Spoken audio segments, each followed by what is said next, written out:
Hello friends. First of all, I will tell you something about myself. I'm Sanu Sharma और जैसा कि आपको पता है मेरा एग्जाम था कल 13 सितंबर की थर्ड शिफ्ट में और इसका मैं आपको लेवल बताऊंगा। सबसे बड़ा सवाल है कि लेवल क्या आ रहा है एग्जाम में, क्योंकि क्वेश्चन वगैरह तो हम डिस्कस नहीं कर सकते चाहे जो याद भी है या नहीं भी है। तो देखते हैं, जैसे कि सभी ने दिए होंगे उस टेस्ट वगैरह मार्क्स दिए होंगे, उसका लेवल से तो थोड़ा कम है बट टीसीएस लेवल से काफ़ी अच्छा लेवल आ रहा है। और अगर हम बात करें रीजनिंग की तो रीजनिंग काफ़ी आसान आ रही है। आप आराम से वन गो में 22-23 क्वेश्चन कर लोगे और जो एक दो क्वेश्चन नहीं होगा उसको सेकंड राउंड में आप इजीली कर लोगे। ऑल क्वेश्चंस आर डुएबल हैं, कोई ऐसी प्रॉब्लम नहीं आएगी बीच में। आराम से सारे क्वेश्चन हो जाएंगे और टाइम टेकिंग भी बिल्कुल भी नहीं है, मुश्किल से मुश्किल कोई क्वेश्चन 20 सेकंड, कोई 25 सेकंड, कोई 30 सेकंड ऐसा है। और आराम से आप 7 से 8 मिनट, मैक्सिमम 10 मिनट में सारा कुछ बना लोगे। और इसके बाद आते हैं जीके पर। हम्म, मैंने सुना था और शिफ्टों में तो थोड़ा जीके मॉडरेट थी बट जैसा मैंने रिव्यू लिया वहाँ साथ वालों से और उसे पूछा, जीके का लेवल काफ़ी हाई था। करंट के क्वेश्चंस थे जो 2022 पर आए हुए थे और उनका लेवल काफ़ी हाई था, 22 थे। और स्टेटमेंट वाइज क्वेश्चन थे करंट वाले, और जो भी क्वेश्चन थे उसमें बहुत डीपली पूछा था कि किसी भी त्योहार में एक ऐसा स्पेसिफिक चीज होती है वो किससे रिलेटेड है, ऐसे करके मतलब डिस्कस तो नहीं कर सकते पर काफ़ी अच्छा लेवल था।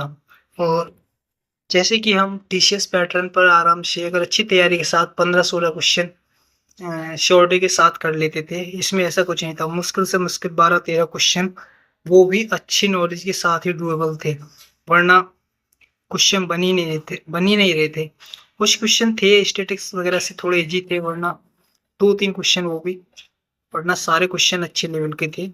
और जियोग्राफी से भी अच्छे लेवल के क्वेश्चन थे, पॉलिटी से भी अच्छे स्टेटमेंट वाइज क्वेश्चन थे।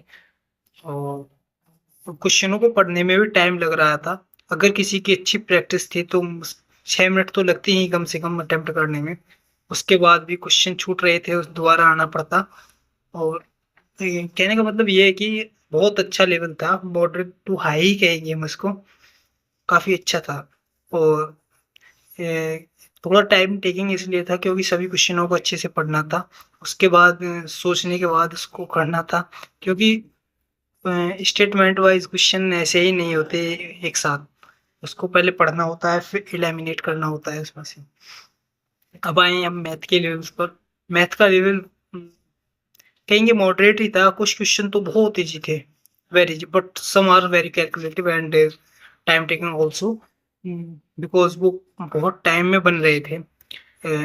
3D से क्वेश्चन थे, काफ़ी अच्छे लेवल थे कि थे, मुझसे हुए ही नहीं 2-3 क्वेश्चन तो जिनको मैं छोड़ कर आया हूँ क्योंकि टाइम नहीं रहा था। हालांकि मैं कर लेता बट टाइम नहीं बचा था मुझे, क्योंकि टाइम टेकिंग कैलकुलेशन थी और अच्छी कैलकुलेशन थी कुछ क्वेश्चन में मैथ्स के।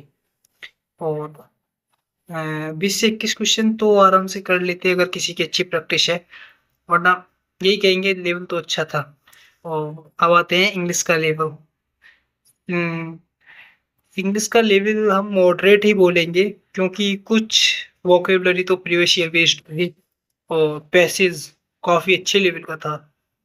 अ, मैंने इसको passage was very time taking and at least 5 minute तो कम से कम इसको पढ़ने के लिए चाहिए था।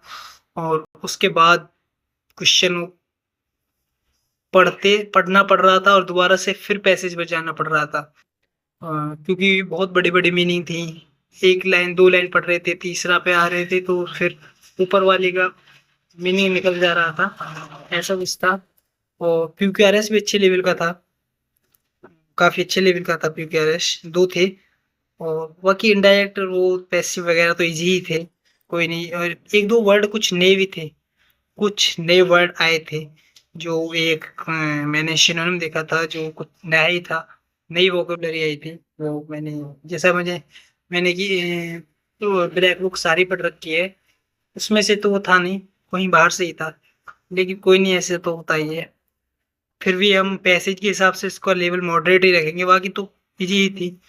और मैं अपने शिफ्ट का अगर अटेम्प्ट मानूं तो 75 to 78 अटेम्प्ट यही ठीक है। इससे ज़्यादा तो कुछ होंगे एक्स्ट्रा हाई लेवल बच्चे, वरना ठीक है ये अटेम्प्ट, क्योंकि मुझे लगा था, मैंने पूछा था और शिफ्टों के हिसाब से भी लेवल काफ़ी अच्छा आया था। बस ठीक है, तो बस ये बताना था। बाय।